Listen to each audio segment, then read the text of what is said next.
Mav's Coffee Clarity with Denise is brought to you in partnership with Drive Media and Consulting and their premier sponsors. Subscribe on your favorite streaming platforms and share. If you just found us, welcome.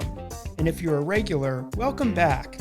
Denise DiGrigoli has spent her life in the creative industries as an entrepreneur, helping people transform their visions into thriving businesses, working with individuals and teams to find their purpose and live their life vibrantly.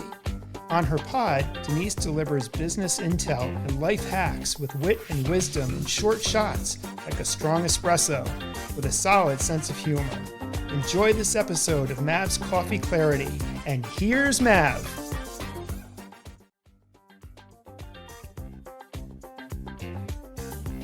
Hey, that's a wrap for today, my friends. Thanks for listening, subscribing, and staying connected with me. Head on over to denisedgrigoli.com and learn a little bit more about my creative and strategic consulting services. While you're there, drop your name on the contact page. Sign up for my bi-weekly brew. It's fresh ideas delivered to your inbox a couple times a month for clarity, creativity, and better communication. It's based on my 3 decades as an entrepreneur, helping other people and businesses move forward. It's great business intel and life hacks that you can use for work, life, and self-care. And come on, who doesn't need that nowadays? Have a great rest of your day. Peace out, my friends. Mav has got to get back to work. Welcome, my friends. You are on another edition of Mav's Coffee Clarity with Denise. We're a show designed to move you forward in work, life, and love. And come on, who doesn't need that nowadays, my friends? We do it with wit, wisdom, and clarity, spilling the beans with mavericks in their own right. And guess what? This week is no different. Let me tell you who's in the house. A broadcasting legend, my friends, whose signature backward writings and doodles made him a household name. And when his press agent called me, I said, I already know that guy. Yes, get him on right away. 2-time Emmy winner who transformed the Daily News into a canvas of creativity. Ira has reinvented himself over and over again, channeling that same creativity into poetry and teaching and captivating audiences with his words and his wisdom. Wisdom right here, my friends. Now a poet, inspiring educator, voiceover, an incredible artist with a storied past. He is now electrifying zest in the written word. And yes, he does know Nick Clooney. George Clooney's. And George. Oh, and George. Okay, small bonus. And Amal. All right. Welcome to Mav's Coffee Clarity, the legendary powerhouse Ira Joe Fisher. You make me want to meet me. I want to say that. Denise, what a lovely introduction. Some of it was even true. There, that better? That's much better. Oh, much better. Much Okay. better. Yo, I definitely want to be heard. Well, listen, pre-show, you guys aren't going to believe this. I used to work with his son, Joe, when I was on Hand Network. Josh. Yeah, okay. No, I knew it was Josh. So when you listen to this, I'm sorry, I just can't even believe this is your dad, and you didn't tell me this was your dad. Nice going, Josh. Really? You are so out of the will. Anyways, before the show, we share so many connections. But let's talk about you. Thank you for your service in the military. You're welcome. You went to Spokane, Washington. That's where you met your lovely wife, Shelley. I'm amazed to know that 4 of your children are writers, and now I actually know one of them personally. Yeah. So tell me, I want to go back there. We're gonna bring it all the way forward. We're gonna talk about your transformations, your challenges, your silver linings. But what makes somebody go to work in Spokane, Washington at 16? Well, no. Let's get this correct. I got it screwed up already? Well, I started in radio, yes, at 16, but in the little city of Salamanca, New York, Western New York, south of Buffalo. That's where I grew up. Oh, that's cold. Well, yeah, but you know what? I love winter and I love snow. I think it's in my veins. I love it. Okay. Okay, so that's where I started in radio, a little daytimer, 1,000-watt non-directional station. I went off to college and promptly flunked out after my freshman year. And that's how I wound up in the military, because this was during Vietnam. And if you didn't have your student deferment and your veins were beating, then you went in the military. And I did. Okay. Sorry, I got that little start up there, a little screwy, but that's okay. you straightened it out. I finished that 4-year enlistment at an Air Force base near Spokane. And I resumed my radio career in Spokane at KHQ. Okay. And my future father-in-law and I, Dick Wright, worked together, became really close friends. He introduced me to my beloved Shelley. Funny how that works, my friends. Well, it's just really cool. I swear to you, the moment I saw her, I loved her. You knew. And I did. And anyway, we've been married for 53 years. Wow, congratulations. I'm going to ask you later what the secret of that success is. I don't know that I know the secret. But you ask me anything, I'll fake it. So you're out there, and now, go ahead. I didn't mean to interrupt. Oh, no, that's okay. I mean, I'm trying to make this as interesting as possible. I started working at this radio station, Right. KHQ AM. And were you a writer back then? Oh, I've been a writer all my life. So you were always a writer? Always a writer. You came out of the womb writing? I did. Okay. When I was a little, you know what? When I was in the 4th grade, I wrote a biography of Abraham Lincoln, and I only abandoned it when I discovered he was a Republican. So, but yes, all my life. I didn't even know that about poor Abraham. All my life, I've been a writer and a drawer of pictures. And is somebody in your family a doodler? No. Okay. And nobody in my family is a broadcaster. That is until my children came along and put their feet into that lake. It's something that here's the deal. You know, Carl Jung, the great psychologist, said this. What did he say? He said, talent runs only as deep as desire. And that's a spill the beans right there, Olivia. There you go. We're going to have to put that in the show notes. Can you say that again? Talent runs only as deep as desire. And this is essential. I'm not trying to be Billy Big Shot in quoting Carl Jung. I am only telling you that was the fuel that got me into whatever it was I was doing. I wanted to be on the radio so much. I wanted it. And at 16, I achieved that goal, and it did not disappoint me. It confirmed in me, this is how I want to spend my life, and I did so. And then, because I'm so tall, slim, and handsome, it was inevitable. Yes, you are. Good. I was hoping for that confirmation. I got into television, also in Spokane at the television station, which was across the hall, Q6 Television.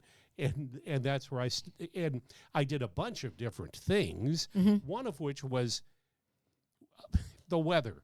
Let me tell you right out of the gate, I hate talking about the weather. I would have never known that watching you when I was in college in the city. Thank you. You were like the guy. Well, you're very kind. I'm not a meteorologist. I am not a scientist. I flunked chemistry in high school. I flunked out of college. But I brought something, I guess, to the table from an entertainment standpoint. And you know what? I was a reporter of the weather, such as a person would be a reporter from City Hall. And it's often been said, well, you're not a meteorologist. How can you report the weather? And my response to that is, hey, I'm also not a county coroner, but every time I go to a funeral, I'm one of the first people to pick out the dead guy. So all you have to do is pay attention, and I did, and I was serious in imparting what the meteorologist who briefed me to be fact. But then I added my own particular Where did the writing backwards and the doodling come in on all of this? Well, was this because entertainment? Well, sure, entertained me. Yes. When I was in Were you bored in your job? So you're like, screw it, I'll doodle? No. Okay. Oh, you know what? I've never been bored in my life, and that's why I always have a book with me. And I got here early with a book just in case you weren't ready for me. Oh, yet. No, we're always ready on Mom's Coffee Clarity. Well, and I'm always ready with a book. I made a vow early in my life, I'll never be bored. And to that end, I kept that vow by always having something with me to read. When I was in the 3rd grade, I was horrible at arithmetic. I kept being sent out into the hall as a sort of punishment and to work on I spent more time in the hall than the custodian of the school. So I was out there all the time. And rather than... You were a hall monitor. Yeah, that was it, yes. And I would, rather than do my arithmetic, I discovered that I could write backward. I just discovered it. I don't know why. And it isn't dyslexia. Dyslexia is much more complicated. It's simply a thing called, I've learned, reversed perception. You look at a two-dimensional piece of writing, and many other people, I'm hardly unique, can see it as a three-dimensional thing, and you can see it from the other side. I would get letters written to me, handwritten, written backwards. I would take them into the bathroom and hold them up to the mirror to read them. But I did that. This is a new twist on ambulance written backward, my friends. There you go. And we were in Spokane, and they wanted me to be the weather reporter. And how are we going to do this? And I said to the then news director, a man that I love dearly, Dean Mell. He worked for years for NBC Radio in New York. And I said, how about if I write backwards? He goes, well, no, nobody can do that. I said, well, yeah, I can do that. He goes, oh, no, you can't. So on a piece of paper, I said, yes, I can. And he held it up to the window and learned, oh, yes, I can. So I would do that on a piece of plexiglass. Right, I remember. Oh, thank you. And you know what we used for the chalk? Yes. It was clown grease paint makeup that we kept in the freezer. Really? It would be brought from the freezer seconds before I went on the air, because then it would maintain It would its melt from firmness. your the studio heat lights of your would hand. melt Yeah. it. Well, and the studio lights too. So that's what I did in Spokane, in Cincinnati, and in New York City. Right. And again, it was just so much fun. Writing backwards, okay, that's interesting, and some people find it remarkable. But then they go, how can you draw backwards? So it's impossible to draw backwards. Whatever you draw is going to turn out okay. Are you left-handed or right-handed? No, I'm so liberal, I'm ashamed to be right-handed. Yeah. So I am right-handed, Denise, yeah. So that's another thing. People would say, oh, no, they're doing some flip-flop with the camera. That's making it more difficult than it is. I simply wrote and continue to write backwards. You should see my checkbook. I want to be one of the recipients, perhaps, of the check. Okay, it's in the mail. So now I want to know how you got from there to Ohio to New York. Well, as you know, in broadcasting, there are no secrets. And here's how it used to work, and I've been out of it for a while.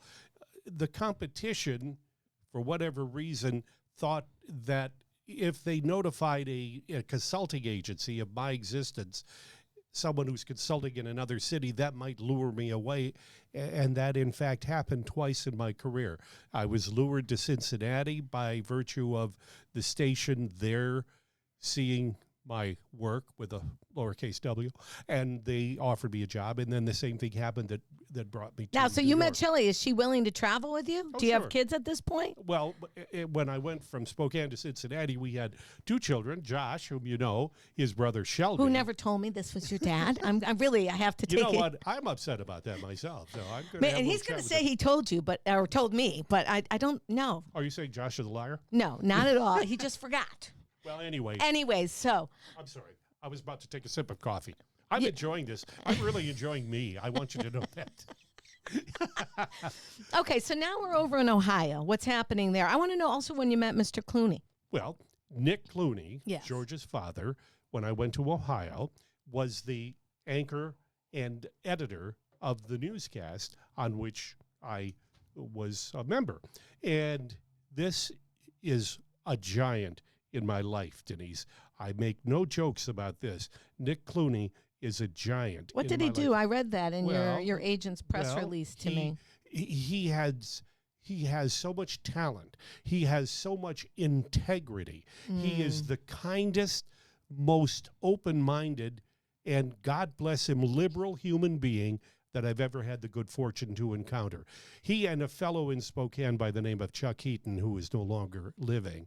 These are two men who loom so large in my heart and my memory and have really deeply touched my life. And I've known George since he was a teenager.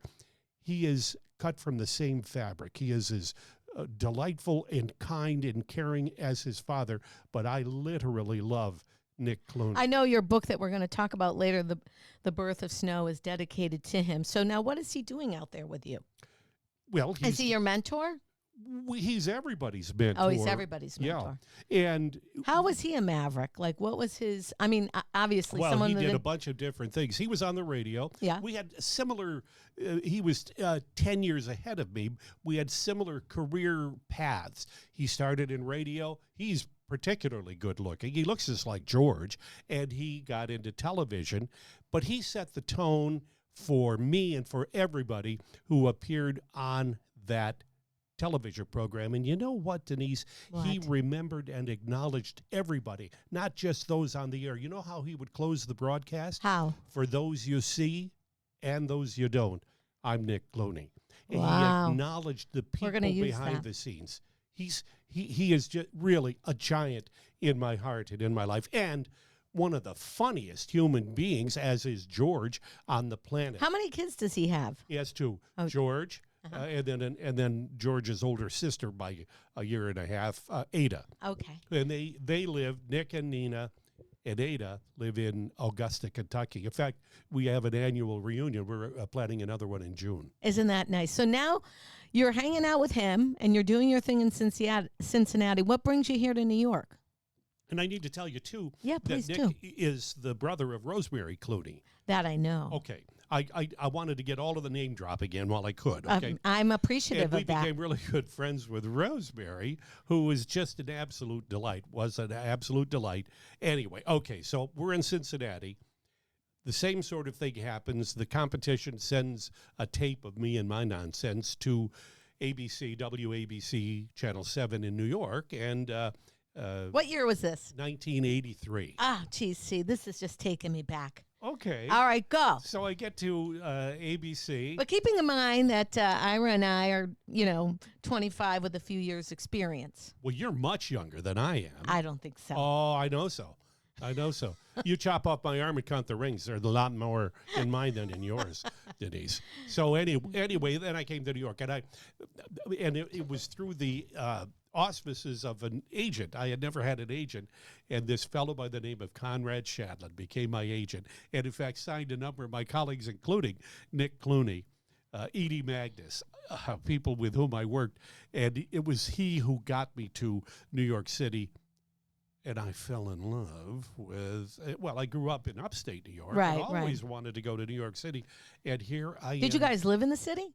Yeah, well, Wow. I did briefly. No, we bought a home initially in Westchester and Mamaroneck. Yeah. 10543 for those of you that are keeping zip codes. And that's where we first lived. And then after I was there for 2 years, this is the biggest mistake of my life. I was lured back to Cincinnati to do the Ira Joe Fisher show. The title Gone with the Wind was taken, so we gave it that name. Okay. And I did a talk show for 2.5 years. It was fun. And I enjoyed it, but I failed at it miserably. What and it makes you haunts say me. you failed at it, you old maverick? Well, you. because they canceled the show. I mean, ultimately, That's just because they had heartburn. well, whatever. I feel bad about it. Because here's what I really feel bad about. I feel bad about leaving New York. And then, Okay. and the reason I returned to New York was my friendship with Al Roker. He worked at NBC. I worked at ABC. And he helped pave the way for me to return to New York, in this case, to NBC. And that's how I came back. And we decided to live in Connecticut. So, I mean, an incredible, I wasn't kidding when I opened the show saying, broadcasting legend. Yeah, well, I want to blush, but I'm too chubby. But so what happens to a person like you with that kind of career and an agent that makes you want to pivot and transform and become this teacher and this inspiring poet? Like, I want to see that. Where did that happen? Well, I hope I don't disappoint you, but it didn't really happen. I had a parallel career as a broadcaster. You were double dipping? I don't think so. Oh, okay. I had a parallel. You had a side hustle. You had I call that's it. I call it a portfolio lifestyle. I am so uncool. I don't know really where we're going with this, other than I had a parallel career as a writer all my life. I wrote for newspapers, magazines. You were a freelancer. Yes, radio and television, and I wrote for a magazine, a city magazine in Spokane, cleverly called Spokane Magazine. That was one of the real joys of my life. So you were always writing. Always writing. Right. But I wrote for radio and for television also. And in fact, I didn't know that. I've won 2 Emmys, regional Emmys, writing for television. Not for my performing, but for my writing. Been nominated for 4, who's counting? Okay. But I won 2. Who's just saying? Oh, 4. I have a great story. You want to hear a great story? Of course, about me? I want to hear all the good stories. When I won my first Emmy, we go in a bunch of us from the station to the ceremony, and they announce that I win. And I go up on the stage, and I am literally thrilled. I've won a freaking Emmy. You know what it looks like? It's that it's beautiful. angelic woman with pointy wings. Okay. And Shelley is sitting in the audience, and I'm, making goo-goo eyes at her, and I'm so excited, and I give what I hope was an entertaining acknowledgement of this wonderful award. And as I'm going back to my seat, I go to kiss my Emmy, and I stab myself in my chin with her wings, and I'm bleeding on my tuxedo. Well, thank God it was rented, and I get back to my seat, and anyway, I was almost the first person killed by a Emmy. I'm so crazy. I would take the crazy glue and glue it on the front of my car. Well, I said to Shell, now we're going to hang this from a chain when you come in the front door in our house, right? And she said, no. and in fact, we moved. We sold our house. We moved to an apartment, and it's packed away in the garage somewhere. Well, it and its companion Emmy. Did I mention I won 2? Two. Who's counting? Count them. So anyway, I haven't seen my Emmy in a while.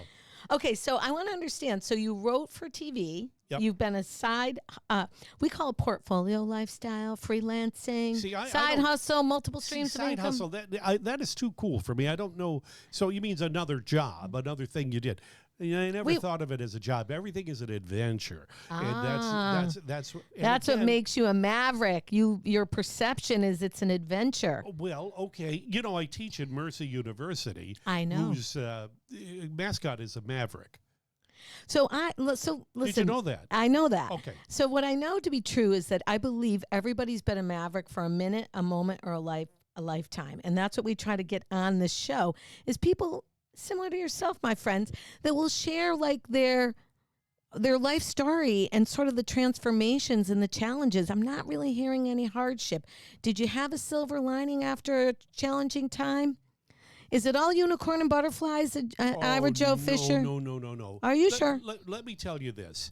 So I flunked out of college, and I do mention this to my students, and it's an important lesson because I recovered from that embarrassing thing that I have no one to blame but myself. I failed out of college. So you failed forward, though. Well, I don't know that I would employ the adverb here, but I went in the military, and I'm really upset. Well, it's Vietnam, and I'm worried.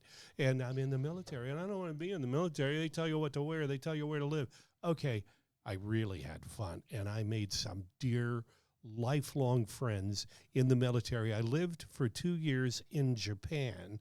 It was heaven.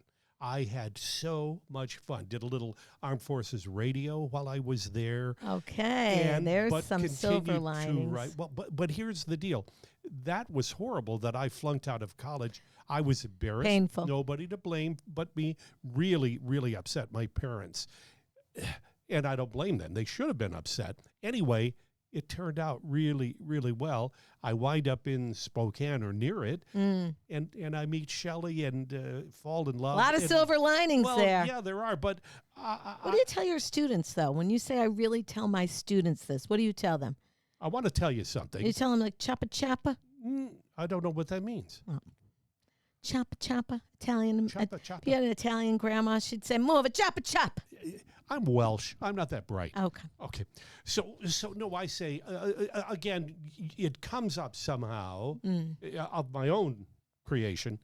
I failed out of college, and I think it's a good lesson for them to hear this professor say that, and yet I recovered. I love the recovery story. Well, that's just it. And Yes. I don't even know if that is the word. We keep living and we keep moving, and it's a good lesson for them to hear. Really, you flunked out of college, and now I have a master's degree in poetry and creative writing.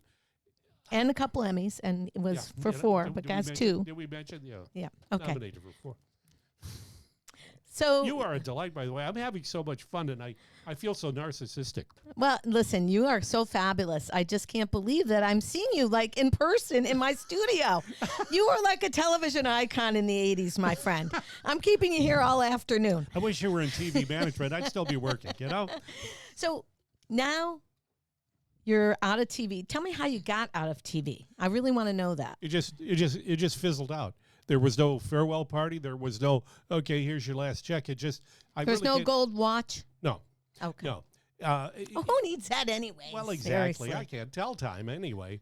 Actually, I'm very good at telling time. That's the only benefit, any math I ever picked up was producing my own radio show and back timing records and getting to the news on time. So I have that ability, mathematically speaking. Do you feel as successful as all of your other legendary contemporaries? Oh, I can't answer that. What do you mean? I don't know what success is other than, you know what? I never have striven for, I don't even know if that's a verb. I'm so embarrassed. I have never tried for perfection because, number one, it does not exist. This is another bean. And number two, I only want improvement. And a third bean. I listened to the radio when I was a little boy. I listened to it as a student who's passionate about a subject, pays attention to a lecture. I listened that way to radio. I listened that way to the announcers on television, WBEN TV, Channel 4, Buffalo. To me, that was a symphony to hear that announcer say those words, and I fell in love with how do I speak in that way. Where I grew up, south of Buffalo, that's the part of the country where they say, that's fantastic. Scratch my back. They have that Great Lakes way of speaking, and God love them. I love the people, but you can't talk that way on the air. And so No. I was, and also I pronounce A-U-N-T now as aunt. Used to say aunt. Aunt. My best friend, Boober Miller. who I Auntie grew up with- Barb. Well, I say aunt. Now we And say aunt? We also, and the brook, the stream, is a creek. No, It's a crick. yeah. But now I call it a creek. I have a book, The Creek at the End of the Lawns. So I feel I can say it in my show. I feel like you are extremely successful, and I don't define success by money, looks, zip code. I define it by your ability to be real and show up and share, and that's what you're doing today. So now I want to ask you this. This is a pointed question. What's the best piece of advice that was ever given to you that you're glad you followed? I worked with a fellow by the name of Barry Lillis in my first radio job at WGGO. I think he was 26. I was 16, and I respected him. He had a beautiful voice. He said to me, and everybody calls me Joey, Joey, when you're on the air, remember this. Speak always and only to one person. Isn't that the truth, my friend? And that's the thing that has stuck with me. And I apply that to my students. I never say, good morning, students. And by the way, I refer to them not as students, but as scholars anyway. But I will just say good morning. I want everybody to feel singled out for what I have to say. I spoke one time to 30,000 people at Riverfront Stadium in Cincinnati. I'm standing, the Cincinnati Reds called me.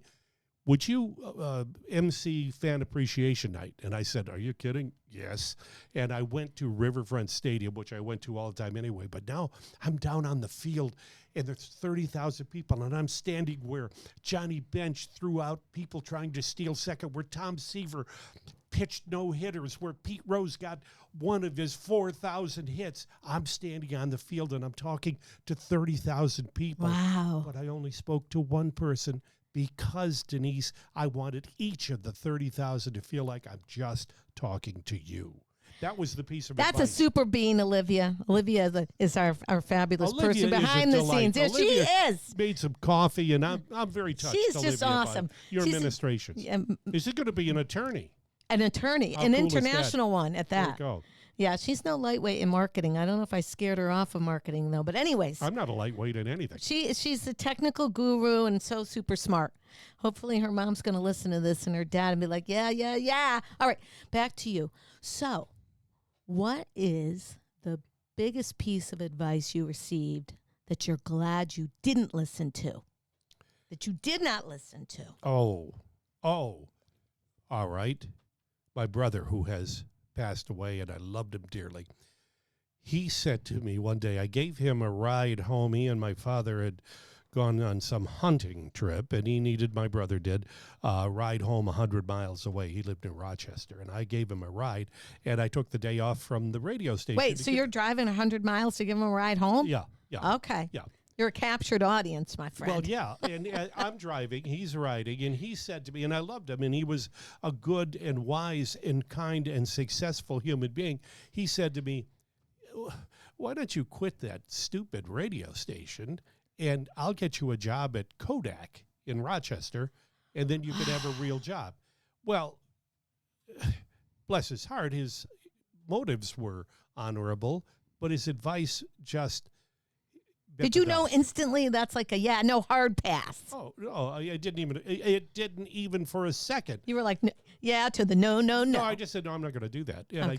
I didn't. Were you an older brother or a younger brother? I was the youngest of three. He was 10 and a half years older than I, and I still have a brother, Harlow, who is 4 years older than I. You know what we called Harlow? What? Harlow. And...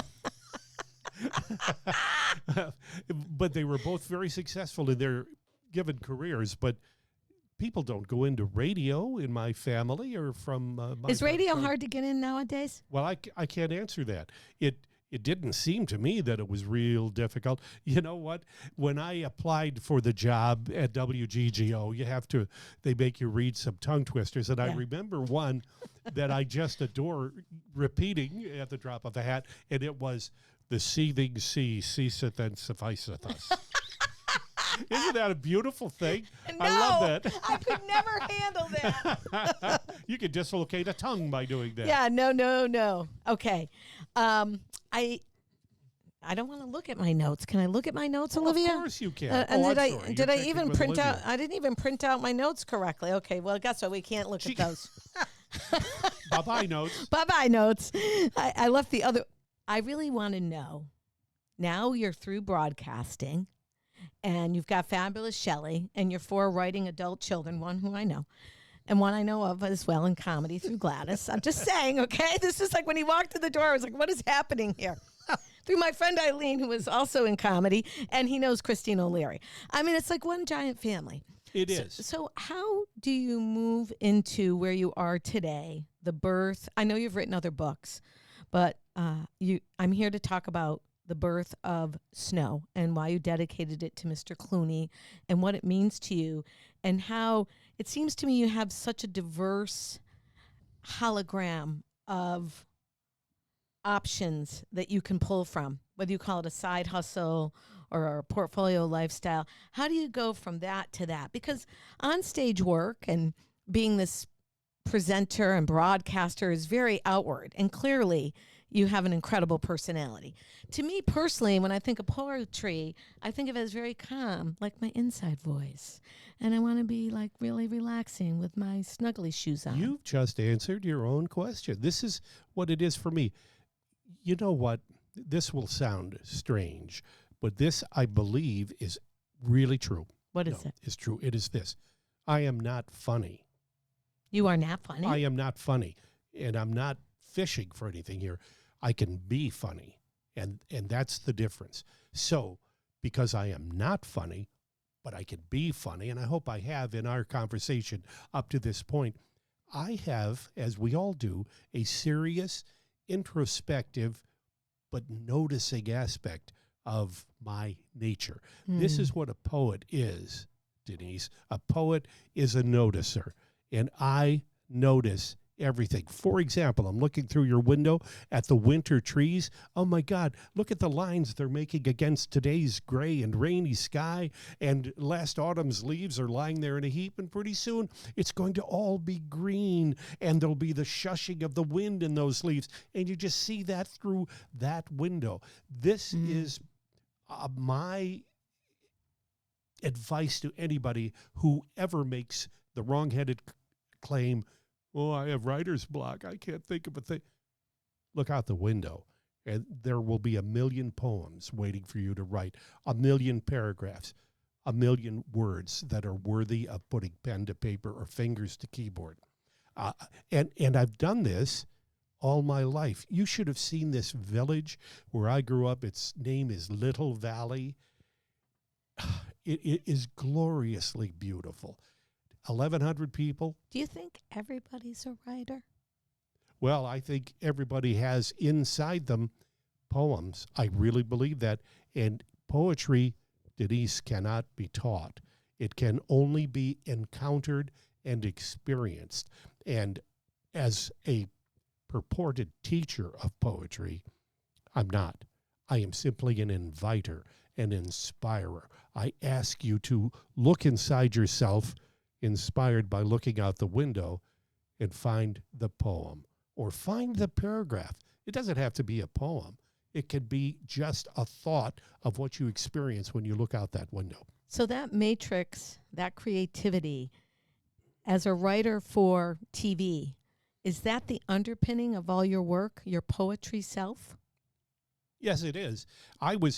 When I was on the air, and doing the weather, by the way, is all ad lib. There was no teleprompter. It was all ad lib. It's a conversation such as we are having. Mm-hmm. You're a meteorologist. You briefed me on what the weather will be, and now it's my job to go on the air and talk about it. It was so freaking easy. It's either going to rain or it's not going to rain. It's going to snow. It's not going to snow. And then you get the people are always hassling you about it. Oh, there's 6 inches if you're partly cloudy. Shut up. That's what I did. There was no poetry in weather? Oh, yeah, there is, and that's what I attempted to bring to it. For example, I would never say, oh, great, here's another rainy day. Are you kidding? This is beautiful. This is going to give us the most wonderful spring because it's raining Yeah, today. we need the water. It's snowing. You know what? You live in Connecticut, you knucklehead. You picked an odd place to live if you don't like snow. Come on. Enjoy it. So you've got this book, The Birth of Snow. Tell me a little bit about it. This book just... I'm going to have to... Can you take those little notes out for me? Well, yeah, I brought some poems. I'm going to let you read, but I want Okay. everyone... No, I'm not So we're on kidding. YouTube. You better, if you're on, SoundCloud or Spotify or Apple, go to YouTube and look at the beautiful cover. My friend Joe doodled the cover. It's just gorgeous. Well, you're very kind. Thank you. Really, it's beautiful. It takes me somewhere. Well, Is it designed to take me somewhere? I know you're going to say yes. well, I don't. You know what? I just drew it.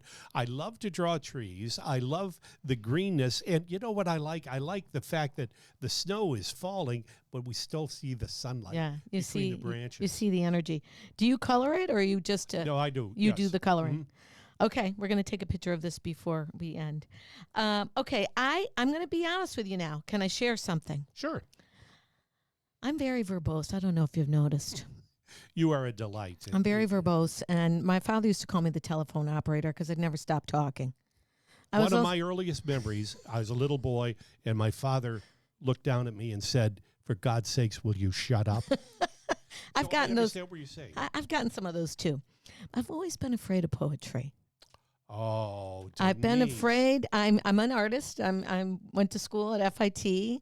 I do a lot of line illustration. I certainly talk a lot, but I've always felt like it wouldn't be as, I don't want to say beautiful because everything's beautiful, but it wouldn't be as, enjoyable.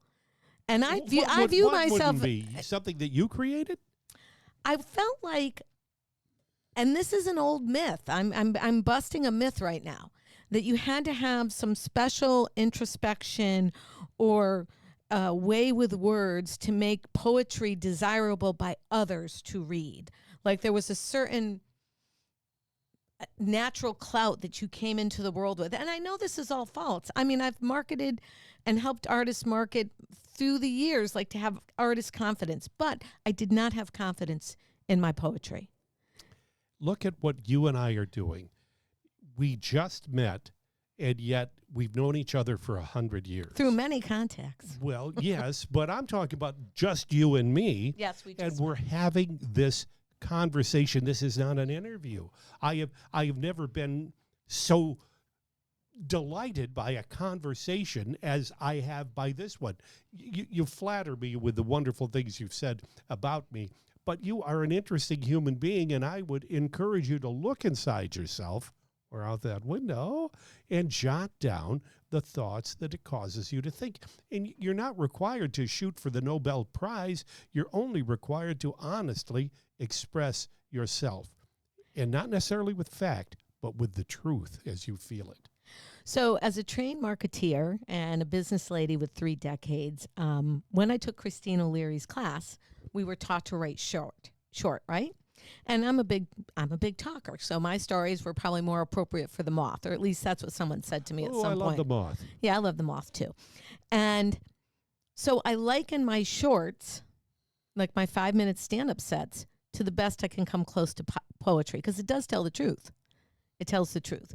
But what I want the audience to hear is that you can use a different kind of observation skills to really articulate your internal creativity. And I'll tell you what happened. So Troy went to art school. I went to art school. We run a business, and people will say, oh, I can't do what you do, Denise. I'm not that creative. And I'll say, but it's not true. How we dress is a creative decision. How we spice our foods, our coffees is a creative decision. And now what I've learned today from you, my friend, is how I write is a creative decision. Amen. And how you talk, this conversation is a creative decision. Believe me, I love to talk. But you know what, too? I also am a very serious person, and that's why I make that distinction that I can be very serious as well. I'm sure you can. So I'm not funny. I suspect you're not funny, but you can be funny. Yeah, I can be funny. That's the actor in us, and that rises to the surface. I think there's greater joys than a room full of people looking at me and laughing at something I've said. By the same token, I could think of fewer joys greater than being in front of a group of people, sharing with them one of my poems, and having their response be, oh, that's the poet's applause, the sigh at the end. Are you going to rip one for us, my friend? Well, yes, I would love to, but you know what I'm going to have to do? I'm going to have to put on some reading glasses here. Well, we allow that here, right, Olivia? Change of glasses. Is that okay, Olivia? Well, Olivia's an attorney. I don't want to get sued here. But she's an inspiring attorney. Yes, she is. She's for the people, right, Olivia? Well, as long as you're doing international business. I have my glasses on because of these earphones. Let me take them off for a moment. Okay. Just talk among yourselves. Yes. Short check. Maybe I should put some lipstick on. on that TV there. Oh, yeah. Okay. Well, she's recording this for YouTube. See, Here, let me hold that for you. Thank you. Okay. You're back in business? I'm so embarrassed. I came here with the goal of being cool, and I've blown the whole thing. No, you're super cool. I can't wait till Josh sees us online. I am really excited about that. Okay, I didn't know how many we would want to do, but I want to read to We're going to do one, your best one. Good. Well, you know what it's like. The one you want to favor the most for today. No, I'll share with you the title poem. Okay. From the book, The Birth of Snow. Oh, you have quite a few. Well, yeah, I do. Wow, free. And then we're going to have to do free, because that's my anchor word, free. All right. Okay. Oh, okay. This is the title poem. Okay. And I don't love one poem more than another, just as I don't love one of my children more than another. And I adore Josh, but I adore Shelby and Ash, our daughter, and my Dylan. Wise statement towards the end of the show. Very wise. Am I wearing on my welcome here? No, not at all, my friend. Okay. I will let you know. We're right on time. Okay. This is the title poem. It's The Birth of Snow. Okay. A spark, small as the point of a pin, shines soft in a white cloud high above building, village, and farm. Then a water drop wraps the shining spark in cold and ice. The Arctic wind weaves that spark with more sparks in the growing cloud, dark and descending with winter's weight. Other winds flee the pole where shadows are blue and sun's a stranger. The whistling squalls brush the sea-big lakes and draft empires of drops to freeze infinite sparks to chills, to glints. And those sparks, small as points of pins, grow in night moans to icy white and begin their tumble as snow. That is just very relaxing. See, I need not to have my high heels on, but my fluffy slippers and hear that. Well, you guys can replay this and replay this. Okay, I am going to ask you to read free because anybody that knows me, I like freedom and flexibility. I like creativity. I like free. Well, then I will dedicate this poem to you. Okay. And see if you don't see yourself in it. The title of the poem is Free. The snowflakes aren't falling, they're floating, rolling, playing in the pine-shadowed day. Snowflakes reluctant to end their frost-kiss tumbling through the biting air, reluctant to lock their pieces of heaven upon earth, to end their giddy descent as shackled gems with nothing to do but sparkle. That is truly amazing. And that's what we do here on Mavs Coffee Clarity. We sparkle with every maverick we interview and talk to and hope that whatever you've said today has inspired somebody to move forward and do something that makes themselves feel good. Okay, before we sign off, my friend, any piece of maverick wisdom for somebody that's in a journey of their lives, somebody that's trying something new, somebody, it could even be a poem. You don't even have to give us. All right, I'm going to share with you a brief poem by Robert Frost. Okay. And it is called The Pasture. I love this poem for its implication of invitation. Listen to this. I'm going out to clean the pasture spring. I'll only stop to rake the leaves away and wait to watch the water clear. I shan't be gone long. You come too. I'm going out to fetch the little calf that's standing by its mother. It's so young it totters when she licks it with her tongue. I shan't be gone long. You come too. And let me leave you with one more thought, again from the poet Nazim Hikmet, a Turkish poet whom I adore. He wrote a long poem about, for those of you who will spend some time in jail, he said you can endure any hardship in your life as long as the jewel on the left side of your chest doesn't lose its luster.